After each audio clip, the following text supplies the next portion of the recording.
Assalamualaikum warahmatullahi wabarakatuh. Bismillahirrahmanirrahim. Alhamdulillahi rabbil alamin. Wal 'aqibatu lil muttaqin wa la 'udwana illa 'alal zalimin. Wassalatu wassalamu ala Rasulillah Muhammad ibn Abdillah wa ala alihi wa ashabihi wa mawala. Amma ba'du. Qala al-mufassir rahimahullahu ta'ala wa nafa'ana wa iyyakum fid dharain amin. Bismillahirrahmanirrahim. Kita melanjutkan kajian kita pada kesempatan malam hari ini. Pertemuan sebelumnya kita membahas tentang apa? Al-Hujurat. Kemarin bahas tentang kamar. Sekarang akan membahas isi kamar. Apa isi kamar itu? Salah satunya adalah wanita. Walaupun di sini tidak ada ibu-ibu yang ngaji, tapi sebagai pria, sebagai laki-laki wajib tahu tentang wanita. Makanya pada kesempatan kali ini kita akan membahas tentang ayat-ayat wanita yang terkumpul di dalam surah An-Nisa. Di dalam Al-Quran ada nama surah An-Nisa, tapi tidak ada surah Ar-Rijal. Surah laki-laki nggak ada. Yang ada dalam Al-Quran hanya surah perempuan. Para ahli tafsir, para ulama berbagai macam pendapat. Rata-rata ahli tafsir ini kan bapak-bapak. Rata-rata ahli tafsir laki-laki. Kok yang dibahas perempuan, kok laki-laki nggak dibahas? Berbagai macam alasan para ulama mengapa kok perempuan yang dibahas. Alasan yang pertama karena situasi dan kondisi masyarakat bangsa Arab jahiliyah saat itu, di mana masyarakat jahiliyah itu laki-laki mendominasi, superfull. Satu laki-laki itu istrinya bisa 80, Pak, bayangin. Makanya tradisi masyarakat Arab ketika punya anak perempuan itu dianggap kelas kedua. Satu nggak bisa kerja, ya. Yang kedua hanya menjadi objek hidung belang, hanya menjadi objek laki-laki. Makanya orang Arab saat itu berkompetisi agar punya anak perempuan. Berbagai macam kasus, salah satunya Sayyidina Umar ketika punya anak perempuan dibunuh anaknya, dibendam hidup-hidup, ditanam hidup-hidup. Mengapa bisa demikian? Karena sebagai seorang ayah ketika memiliki anak perempuan mereka malu sama tetangganya, dia olok-olok. Lahir blojol perempuan sudah ditandai. Nanti kira-kira siapa laki-laki yang punya jatah dia? Coba bayangin. Dari belita sudah ditandai, oh kok cantik nih, besok menjadi jatah saya yang ke-70. Begitu dulu pengusaha-pengusaha Arab saat itu begitu. Maka ketika Islam turun kemudian Allah ngasih surah yang bernama An-Nisa, surah yang khusus mengangkat derajat perempuan. Karena saat itu laki-lakinya sudah super power, sudah full, ya. Sudah sangat berkuasa kira-kira gitu. Nah, di dalam surah An-Nisa ini kemudian Allah menjelaskan betapa pentingnya seorang wanita. Ya. Kalau tidak ada wanita maka tidak ada pria. Ada wanita tanpa pria juga tidak terjadilah keturunan. Makanya redaksi yang pertama Allah Subhanahu wa taala menyampaikan dalam firman-Nya, a'udzubillahi minasyaitonirrajim. Ya ayyuhan nas. Nah, ini sebelum masuk ke materi, ayat surah ini unik ya. Surah ini ulama menamainya sebagai Madaniyah. Artinya apa? Surah yang diturunkan setelah Nabi hijrah ke Madinah. Tapi khitubnya di sini ya ayyuhan nas, wahai manusia. Khitubnya bukan hanya orang muslim, tapi khitubnya seluruh umat manusia. Artinya apa? Ketika berbicara soal wanita bukan hanya urusan agama semata, tetapi ketika bicara wanita bicara soal kemanusiaan. Artinya apa? Manusia diselamatkan itu bukan karena Islamnya semata, tapi karena dia manusia, ya, apapun agamanya, ya, yang sama-sama memiliki harkat martabat yang harus dijaga. Begitu. Bahasa fikih, bahasa mufassir kontemporer itu adalah ayat-ayat emansipasi. Ya, walaupun kadang-kadang feminisme yang diusung oleh Barat kadang-kadang kebablasan, ya, banyak suami jadi takut istri. Gara-gara apa? Istrinya terlalu banyak membaca teologi-teologi pembebasan, teologi-teologi feminim yang diusung oleh Barat. Islam, ya, di Barat masih gelap, ya. Islam sudah mengangkat derajat para wanita. Maka wahai para wanita, walaupun di sini nggak ada orangnya, nanti direkam, ya. Wahai para wanita, jangan iri sama laki-laki.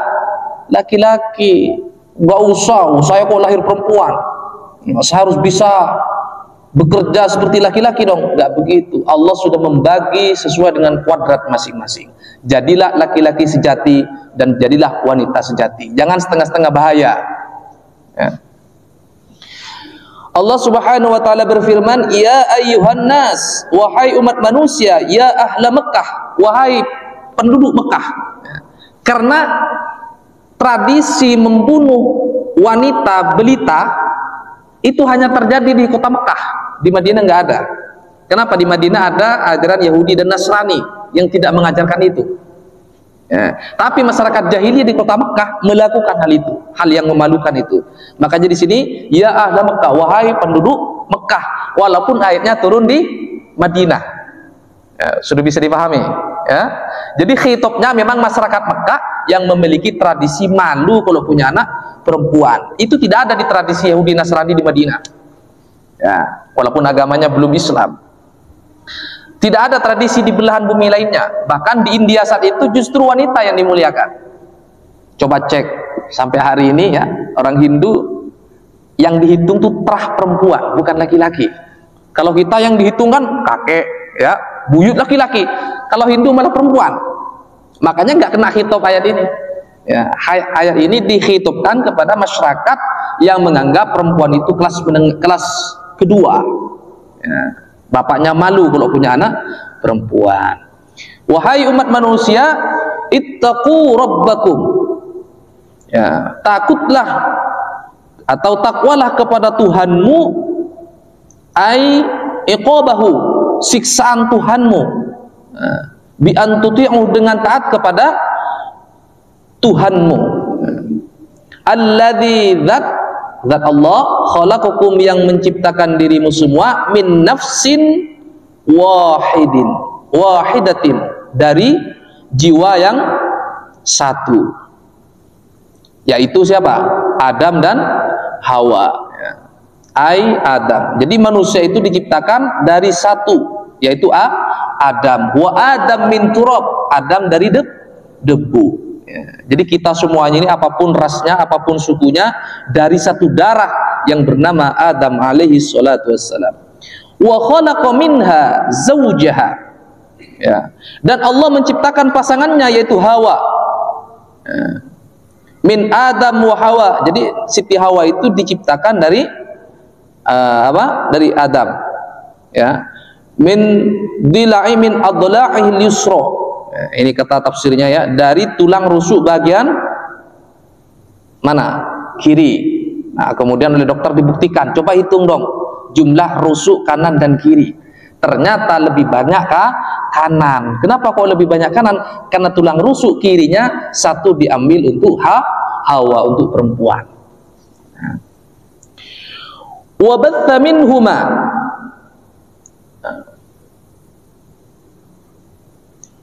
wa batha minhuma rijalan katsiran wa nisaa, wa batha di sini wa farraqa wa nasyara, ya.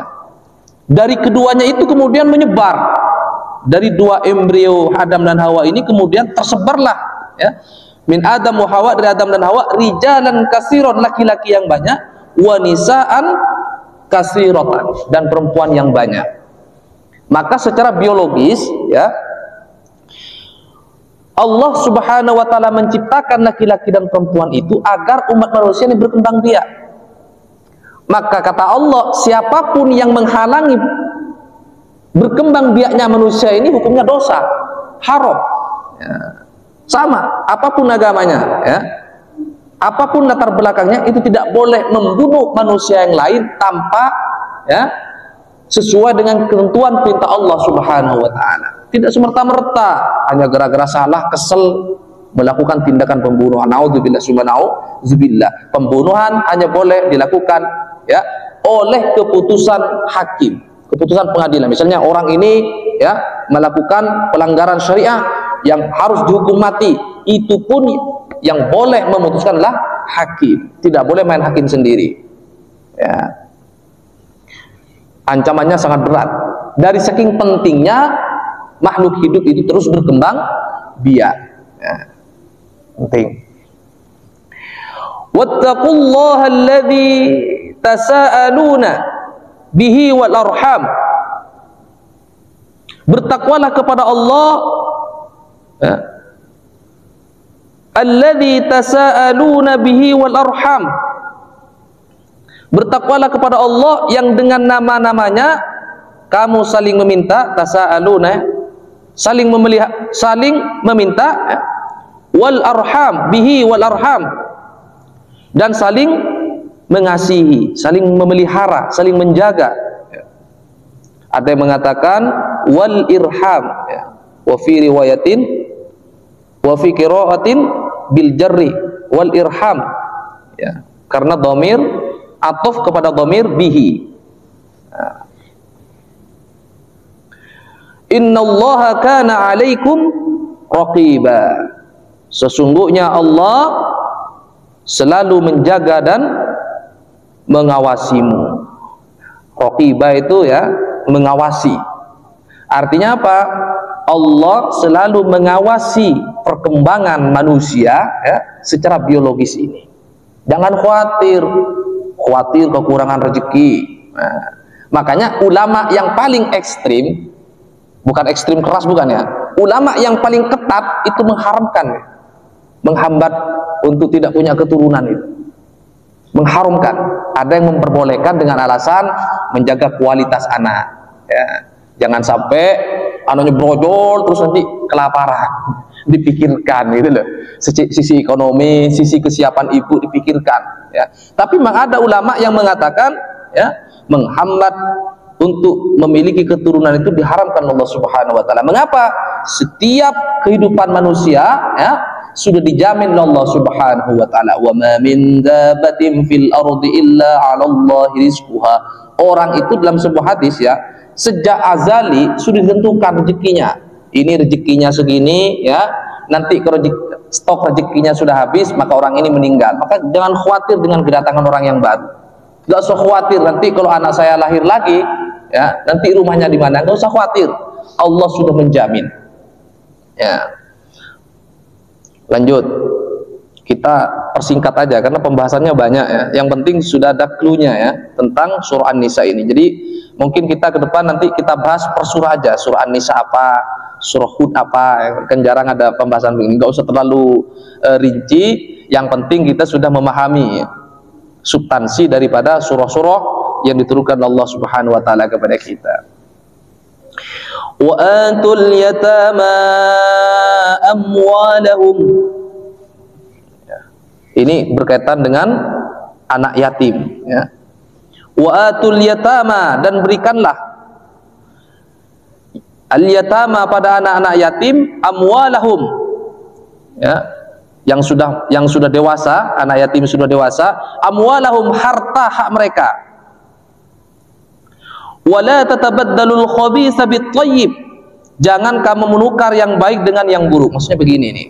Dulu ada kejadian, ya, karena istrinya orang Arab itu banyak, ya kan, otomatis anaknya kan banyak anak keteteran. Nah, ketika seorang perempuan itu sudah punya anak, misalnya subur anaknya nih, sekali brojol tiga, biasanya oleh papanya tidak diakui. Bukan anak saya. Kenapa? Dia punya beban ekonomi yang harus membiayai anak dari sekian banyak istrinya itu. Nah, itu sering terjadi. Nah, makanya di situ banyak anak-anak yang tidak memiliki ayah. Kenapa tidak diakui oleh ayahnya? Itu zaman jahiliyah. Maka ketika Rasulullah SAW hadir, kemudian dibatasi, ya, fankihu ma taba lakum minan nisa, ayat setelah ini. Nah, disitulah banyak anak-anak yang yatim ya gara-gara tidak punya ayah, tidak jelas ayahnya siapa. Makanya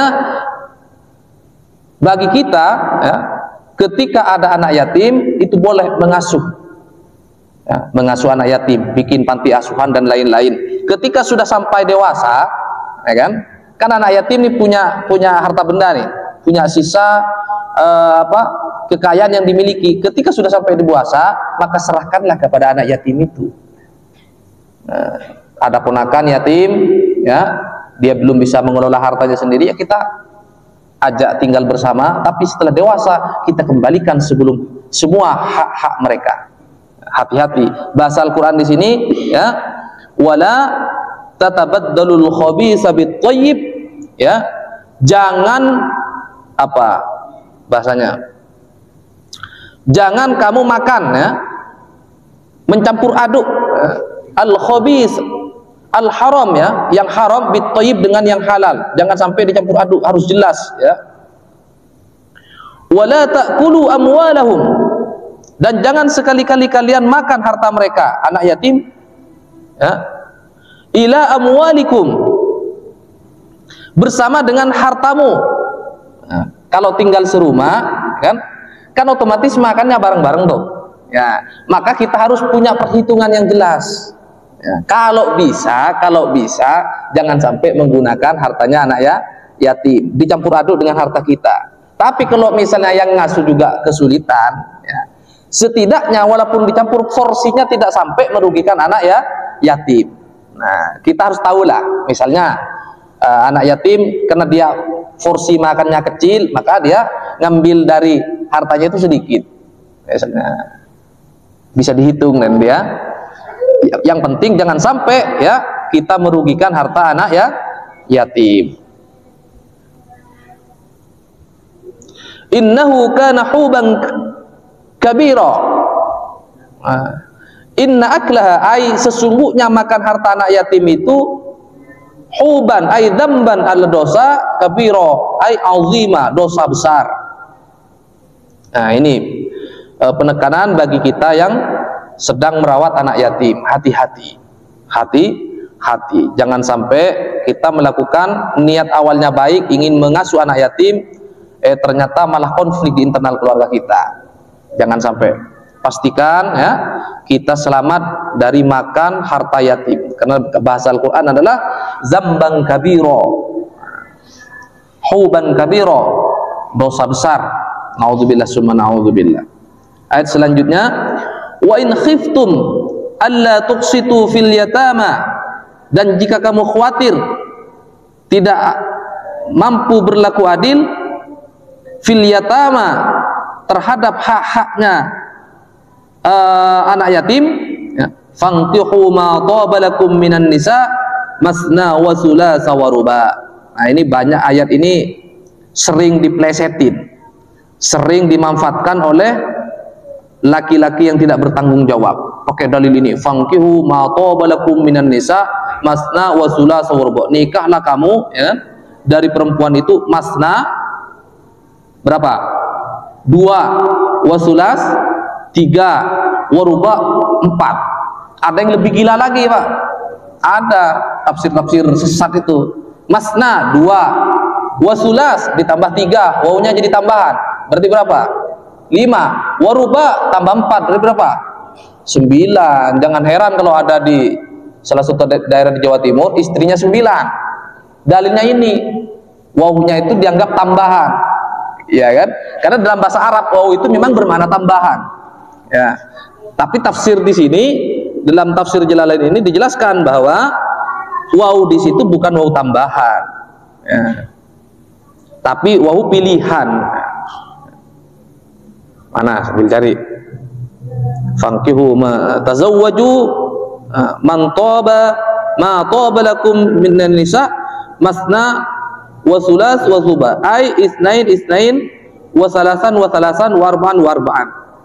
Wala tazidu ala dzalik, kelas tidak boleh nambah dari 3 ini, jangan jadikan tambahan ya. Jadi ketentuan dari Allah Subhanahu wa taala itu bahwa laki-laki boleh menikahi ya 4 perempuan sekaligus. Boleh, tapi jangan bangga dulu, syaratnya banyak ya. Jadi perempuan gak usah marah-marah dulu baca teksnya yang banyak ya, yang lengkap ya. Fa in khiftum alla ta'dilu, jika kamu semua khawatir atau takut alla ta'dilu, tidak berbuat adil terhadap istri-istri yang 4 itu, fawahidatan, maka satu saja. Rasulullah itu poligami, tapi setelah istri pertamanya meninggal, Khadijah meninggal, baru menikahi Aisyah, baru banyak istrinya itu. Itu pun yang bergaul langsung dengan Rasulullah itu hanya Aisyah. Seperti Sauda itu ya, karena beliau sudah menopause, sudah sepuh, sudah tua, ia merelakan waktunya untuk Aisyah. Jadi pada satu sisi ya, Allah itu memberikan opsi, laki-laki boleh menikahi 4 perempuan, tapi kalau khawatir tidak berlaku adil, maka satu aja. Ada ayat lain, ini gimana ayatnya? Mantap dulu, gimana lupa saya ayatnya itu. Wa in khiftum shiqaqa bainihima fab'athu hakaman min ahlihi wa hakaman min ahliha in yurida islahan yuwaffiqillah. Gimana? Kata Allah itu, walau harastum an ta'dilu walau harastum walan tastati'u. Ini walan tastati'u an ta'dilu bainan nisa walau harastum. Saya ulangi dari awal biar paham. Allah memperbolehkan laki-laki menikahi perempuan 4, tapi kalau khawatir tidak adil, maka satu saja. Di ayat lain, walan tastati'u an ta'dilu bainan nisa walau harastum, walan tastati'u, kalian semua tidak akan mampu an ta'dilu bainan nisa, berbuat adil di antara perempuan-perempuanmu, walau harastum, walaupun kamu sudah berjuang keras.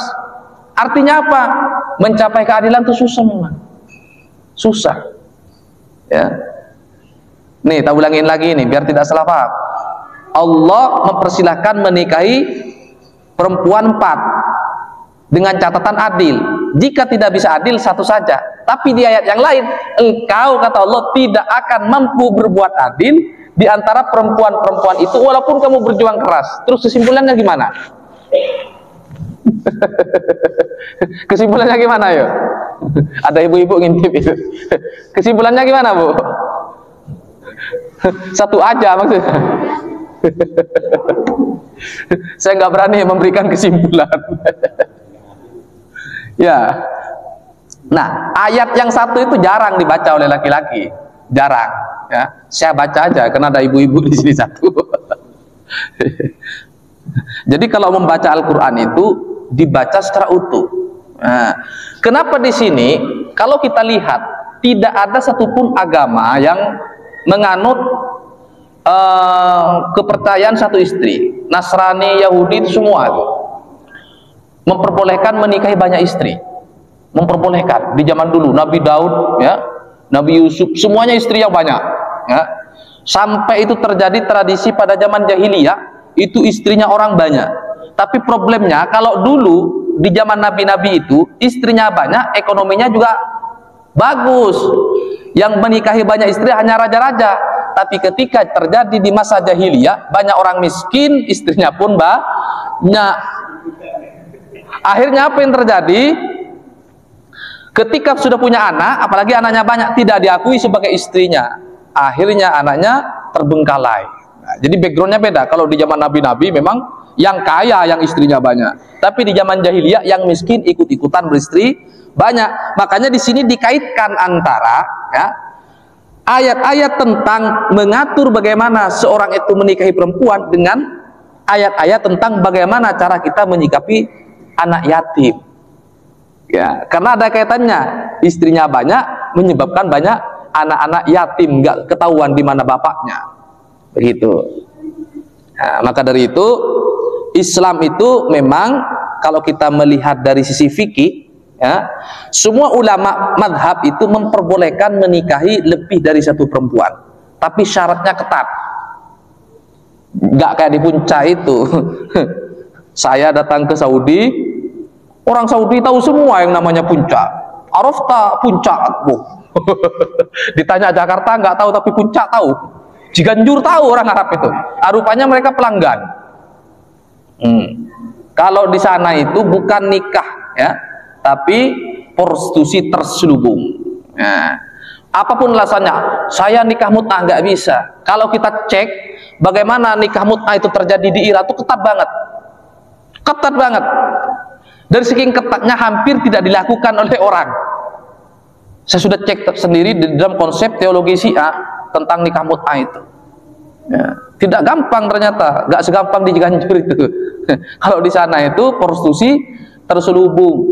Ya, harusnya umat Islam malu, harusnya penghulunya juga malu. Ya, tapi dapat cuan mereka, repot gitu.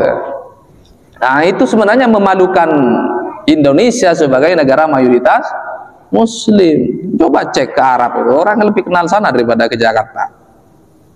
Nah, itu kesempatannya. Nah, maka dari itu Islam itu sudah mengatur, ya, bahwa laki-laki boleh melebihi satu perempuan, tapi syaratnya sangat ketat. Ya, harus atas izin istrinya, ya, harus menggunakan wali wasyahidai adlin, kan? Jadi saksi itu kalau kata Imam Syafi'i minimal 2 saksi. Nah, kalau kata Imam Malik, i'linun nikah, kan menafsirkan i'linun nikah. Jadi saksi itu menafsirkan dari kata hadis i'linun nikah, umumkanlah nikah. Artinya kalau nikah nggak bisa diam-diam kayak di Cianjur itu, harus diumumkan ke publik gitu loh. Kenapa? Takut ada orang ngaku-ngaku belum punya istri, ternyata simpanannya banyak di mana-mana. Makanya setiap pernikahan tidak boleh rahasia, harus diumumkan. Kata Imam Syafi'i minimal 2 saksi, ya, wasyahidai adlin, 2 saksi yang adil. Itu bukan saksi bayaran, ya, dibayar diem ya. Kan begitu. Jadi saksinya itu harus bertanggung jawab. Saksi itu bertanggung jawab di hadapan Allah Subhanahu wa taala. Hati-hati. Ada pertanyaan sebelum lanjut? Cukup nggih? Cukup dipahami, ya. Lanjut. Wa atun nisaa sadaqatihinna nihlah. Wa atu ay u'tu, berilah an-nisa perempuan sadaqatihinna nihlah, ya, yaitu mas kawin atau pemberian yang penuh dengan kerelaan. Jadi laki-laki itu wajib memberi mas kawin atau mahar kepada perempuan itu dengan tulus, tidak boleh terpaksa. Apalagi biasanya kita terjebak dengan tradisi. Nah, di Indonesia ini kaya dengan tradisi, tapi jangan sampai tradisi itu melupakan nilai-nilai syariah.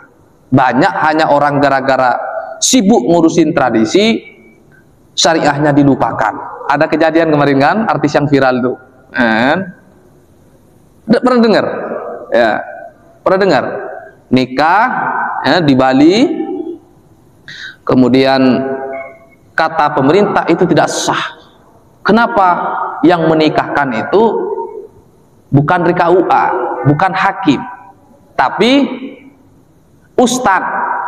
Nah, ini jadi perdebatan ramai kemarin itu. Jadi kalau misalnya kan nikah nih, nikah kan dulu kan ramainya itu gara-gara istrinya non muslim. Nah, sekarang sudah jadi muslim, nikah. Yang harus menikahkan kan walinya, masalahnya walinya belum Islam. Akhirnya Pak walinya mewakilkan ke hakim, diwakilkanlah ke ustadz. Kata depak ini gak sah, diwakilkan itu ke hakim. Siapa hakim itu? Dalam hal ini di Indonesia berlaku adalah KUA. Terus gimana? Secara syariah sebenarnya boleh, yang penting bapaknya sudah memasrahkan kepada ustadz. Tapi secara negara tidak sah, tidak bisa keluar surat nikahnya. Kemarin sempat jadi polemik, gitu ya. Nah, maka dari itu sebelum melakukan akad hendaklah kita konsultasi kepada orang yang memahami seluk-beluk pernikahan. Kenapa pernikahan ini bukan sekedar untuk memuaskan hawa nafsu semata, tapi pernikahan ini merupakan ibadah yang disakralkan, yang semuanya diatur oleh agama Allah Subhanahu wa taala. Bahkan Nabi sendiri, ana atazawwajun nisa, kata Nabi, saya menikahi perempuan. Itu menyimpulkan bahwa pernikahan itu tidak bisa dibuat main-main. Kan ada itu dalil yang sering ditempel saat pernikahan di tembok itu, faman raghiba an sunnati an-nikahu sunnati faman raghiba an sunnati falaisa minni. Nikah itu adalah sunnahku, ya. Barang siapa yang tidak mau melakukan sunnahku maka bukan urusanku. Jangan sampai nanti ada orang tidak nikah-nikah sampai tua, oh kamu tidak mau ikut sunnah Nabi. Jangan. Maksud Rasulullah itu, kalau ada orang menantang nikah ini tidak wajib, ya kan? Nikah ini nggak penting, menantang, itu berarti dia menantang Rasulullah SAW. Kalau mampu, man istata'a minkumul ba'a falyatazawwaj. Ya ma'syarus sabab, wahai para pemuda, man istata'a minkumul ba'a falyatazawwaj. Kalau kamu sudah mampu, maka menikahlah. Itu kata Rasulullah SAW. Tujuan apa nikah itu diwajibkan bagi orang yang mampu? Satu, menghindari perzinahan. Nah, kalau sudah mau, nggak usah capek-capek, nikah aja. Murah kok di KUA. Berapa sekarang? Berapa biayanya di KUA? Ya? Hah? 700 kan? Nabung sebulan cukup. Gak usah yang, kan gara-gara kita terjebak dengan tradisi, ya kan? Tradisi kita ada pelang pintu, ada ini, akhirnya membebani generasi muda. Tidak berani menikah gara-gara gak punya duit. Nah, yang tidak punya duit ini mohon difasilitasi. Tradisinya tetap dipelihara, ya. Tapi bagi yang tidak mampu, tolong difasilitasi. Nah, tapi ada solusi yang lain, ya. Ada solusi yang lain. Bagaimana kalau tidak mampu melakukan pernikahan, sementara nafsunya sudah menggebu-gebu? Fa'alihi bisyam.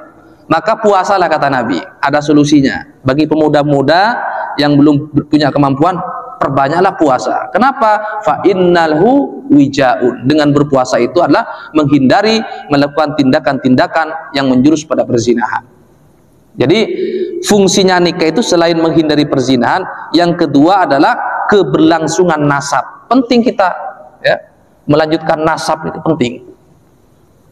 Nah, karena itu bagian daripada skenario, ya, penciptaan Allah Subhanahu wa taala, bahwa Allah menciptakan Adam dan anak keturunannya dalam rangka menjadi pengelola alam semesta ini. Jadi fungsinya kita ini penting, nah, sebagai orang yang menjaga dan mengelola bumi ini. Jadi kita itu, nikah itu fungsinya sangat banyak. Maka dari itu jangan main-main, ya. Pastikan bahwa pernikahan kita itu sudah sesuai dengan ketentuan syariat, sehingga kita terhindar dari dosa-dosa yang itu berakibat kepada anak cucu kita. Banyak konsultasi dari masyarakat itu, ya, setelah bunting baru dinikahin. Anaknya seperti apa, Ustadz? Anaknya tidak dinasabkan kepada bapaknya, tidak dinasabkan kepada, nah, tapi dinasabkan kepada ibunya. Artinya si anak itu tidak bisa nanti ketika menikah suami ibunya ini menjadi seorang wali. Makanya hati-hati. Kalau sudah bernafsu langsung lamar, langsung nikah aja. Murah kok. Kalau misalnya darurat, betul-betul nggak punya duit, ya kan, datang aja sama kiai, minta dinikahin. Setidaknya sudah sah secara syariah, secara negara nanti tinggal nyusul. Jangan sampai ditinggalkan. ولا تؤتوا السفهاء أموالكم التي جعل الله لكم قياما وارزقوهم فيها واكسوهم وقولوا لهم قولا معروفا. ولا تؤتوا السفهاء, dan janganlah kamu serahkan kepada orang-orang yang belum sempurna akalnya. Wala tu'tus sufaha, ya, amwalakum, hartamu, allati ja'alallahu lakum, yang Allah ciptakan untukmu, qiyaman, sebagai pokok kehidupan, warzuquhum fiha, ya, waksuhum wa qulu lahum qawlan ma'rufa warzuquhum fiha. Dan cek tafsirnya ini, ay at'imuhum, memberikan makan mereka, ya, waksuhum, memberikan pakaian, wa qulu lahum, dan berkatalah kepada mereka qawlan ma'rufa, dengan ucapan-ucapan yang baik. Ya, ini cara ketika kita sudah menikahi seorang perempuan, ya, kita harus memperlakukan pasangan kita dengan cara-cara yang baik, dikasih makanan yang baik, ya. Kemudian berkatalah dengan perkataan-perkataan yang baik. Kita sebagai suami, ya, memastikan bahwa yang dikonsumsi istri itu betul-betul dijamin kehalalnya. Kenapa? Karena dari makanan kita menjadi darah, dari darah menjadi daging, nah, dari daging kemudian menjadi janin. Jangan sampai anak yang kita lahirkan itu ada harta-harta yang tidak diridhoi oleh Allah Subhanahu wa taala, yang ketika lahir, ketika dewasa nanti menimbulkan akhlak-akhlak yang kurang baik. Lahir seorang anak tiba-tiba nakal banget. Nah, bapaknya jangan marah-marah, anaknya yang jadi marah-marah. Jangan-jangan benihnya dulu kurang bagus. Makanya kalau ada anak nakal, ya tugas kita adalah ya mendidik, mengajari, mengayomi, bukan marah-marah. Nah, kita harus banyak introspeksi diri. Jangan-jangan kita yang menyebabkan mereka seperti itu.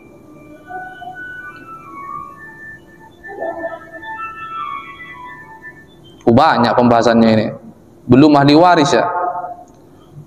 Kita lompat-lompat aja ya, yang penting dipahami dulu. Pembagian. Oke. Nanti setelah kita bahas tentang bagaimana sikap seorang laki-laki kepada perempuan, nanti kita bahas tentang bagaimana kita mendidik anak. Nih saya bacakan ayatnya, misalnya ini ayat yang ke-9. Cek tafsirnya dulu. Ayat yang ke-9, wal yakhshal ladzina law taraku min khalfihim. Nah, ini sudah bagaimana cara mendidik anak ya. Wal yakhshal ladzina law taraku min khalfihim. Ini bagi yang suka banyak nikah nih. Yang banyak istrinya nih. Wal yakhsha, hendaklah khawatir, hendaklah takut. Liyakhaf 'alal yatama.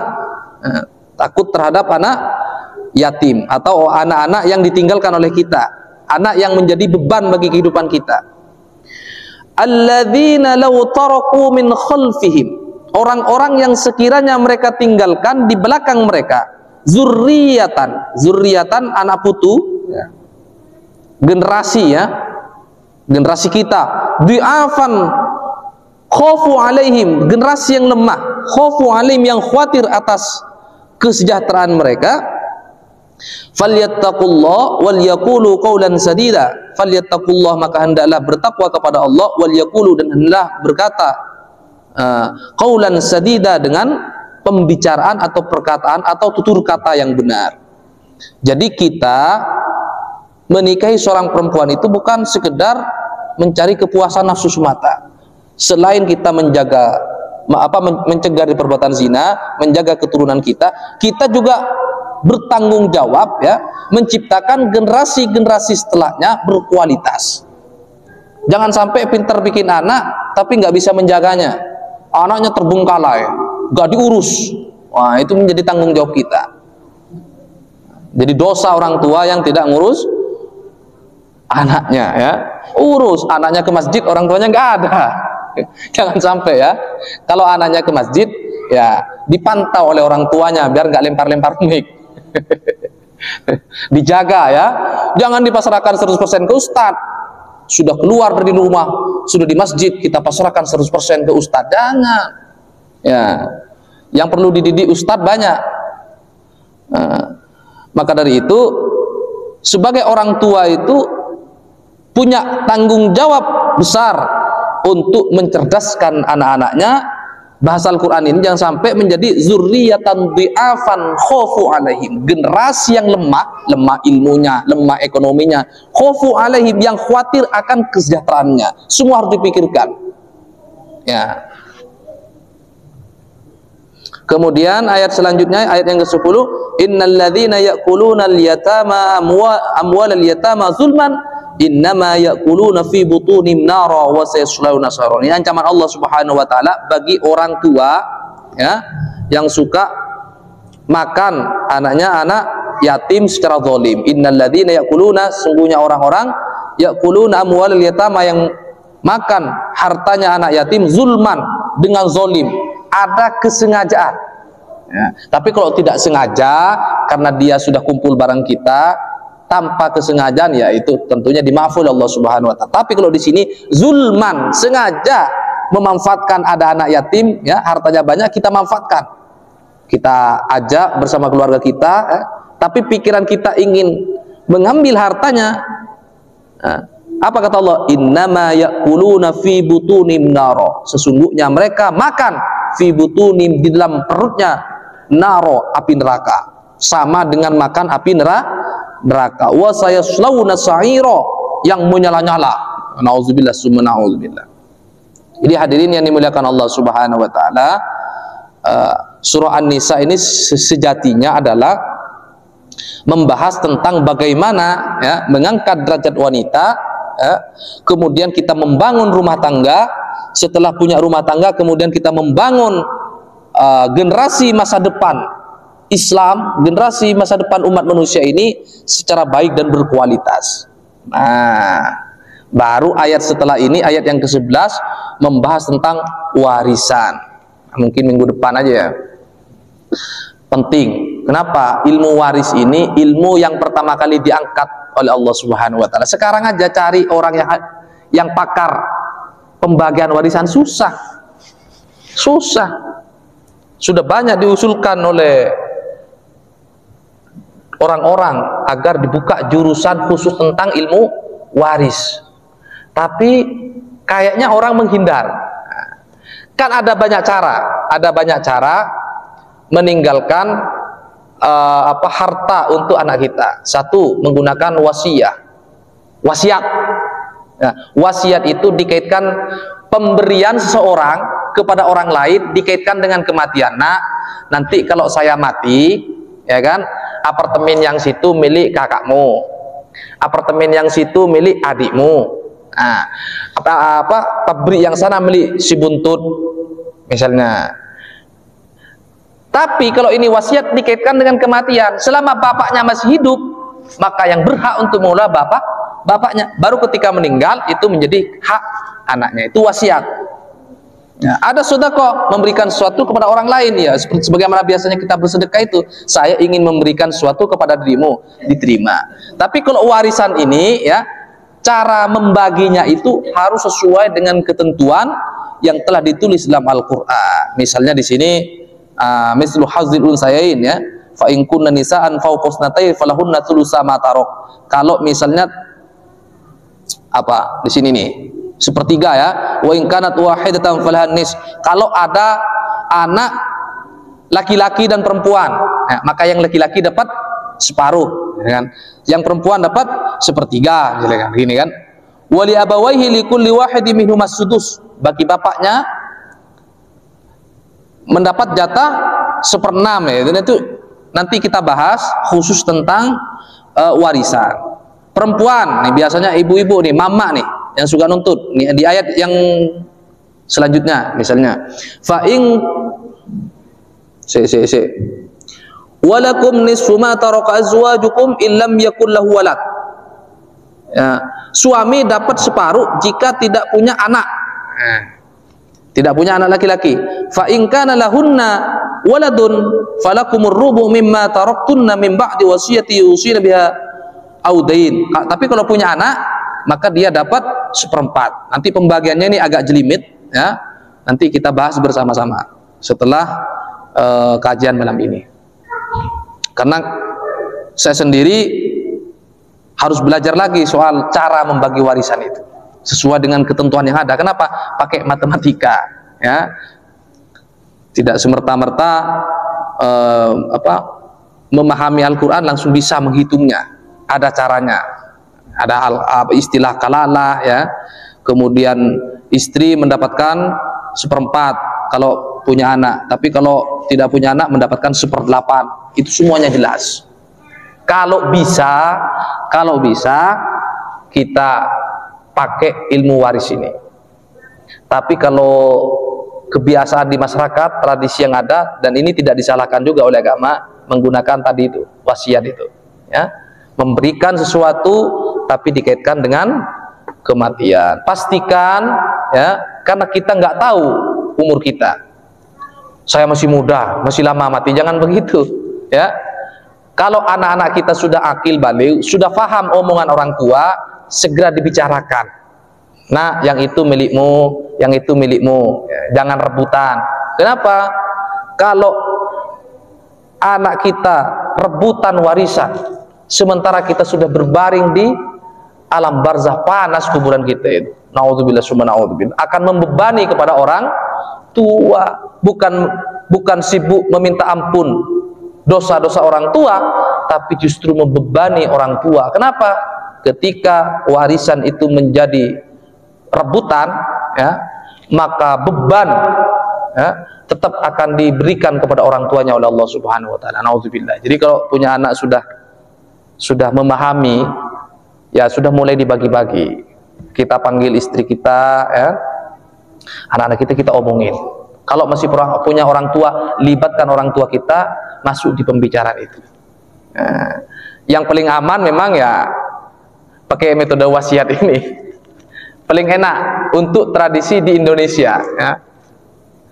Jadi tergantung dengan sosio-kultural masyarakat, ya. Kenapa? Di Indonesia ini kan tradisi masyarakatnya paternistik. Tradisi masyarakat asli Nusantara ini kan paternistik. Apa ya? Ya kalau bapaknya jadi raja, dia akan berjuang keras, anaknya juga jadi raja. Kalau bapaknya PNS, dia akan berjuang, anaknya juga jadi. Itu kultur masyarakat. Beda dengan orang Eropa yang egaliter. Orang Eropa itu kalau sudah akil balik, anak dilepas saja, udah cari istri sendiri, cari pasangan sendiri, cari makan sendiri, itu orang Eropa. Tapi orang Indonesia enggak, ya.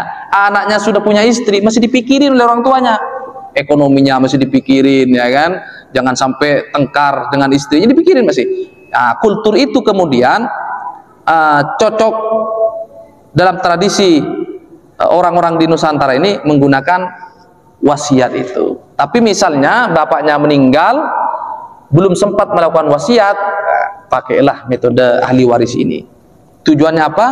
Agar tidak terjadi rebutan harta warisan. Pertanyaannya, kalau nggak ada yang mau diwariskan gimana, Ustaz? Ya udah selesai, gitu. Ini kita bicarakan kalau hartanya banyak, gitu. Makanya sebenarnya punya harta banyak itu ya sesungguhnya beban bagi kita, bukan kenikmatan, beban itu. Apa istilahnya? Tanggung jawab yang diberikan Allah Subhanahu wa taala. Kenapa? Harta benda itu hanya titipan. Jangan sampai beban yang diberikan oleh Allah kepada kita itu justru menjadi bumerang ketika nanti menghadap Allah Subhanahu wa taala. Mudah-mudahan ilmu sedikit tapi bermanfaat. Kita sama-sama mengaji di sini, dan tentunya kita harus istiqomah di dalam menambah ilmu-ilmu pengetahuan kita tentang Al-Quran. Banyak sekali sisi-sisi Al-Quran yang jarang dibahas oleh kita, apalagi ngajinya jarang, ya. Sering ngaji pun kita sering luput membahas banyak hal yang terjadi dalam Al-Quran, termasuk membahas tentang bagaimana cara pembagian warisan. Nanti insya Allah, mudah-mudahan saya ingat, kadang-kadang saya lupa. Nanti kita bawain skema di sini, ya, nanti bagaimana cara membagi warisan yang singkat, padat, mudah dipahami, gitu. Nanti kalau mengalami sendiri tidak kaget. Nah, mudah-mudahan bermanfaat. Mari kita bersama-sama tutup dengan membaca suratul Fatihah. Al-Fatihah. A'udzubillahi minasyaitonir rajim. Bismillahirrahmanirrahim. Alhamdulillahirabbil alamin. Arrahmanirrahim. Maliki yaumiddin. Iyyaka na'budu wa iyyaka nasta'in. Ihdinas siratal mustaqim. صراط الذين أنعمت عليهم غير المغضوب عليهم ولا الضالين آمين. هدانا الله وإياكم أجمعين. السلام عليكم ورحمة الله وبركاته.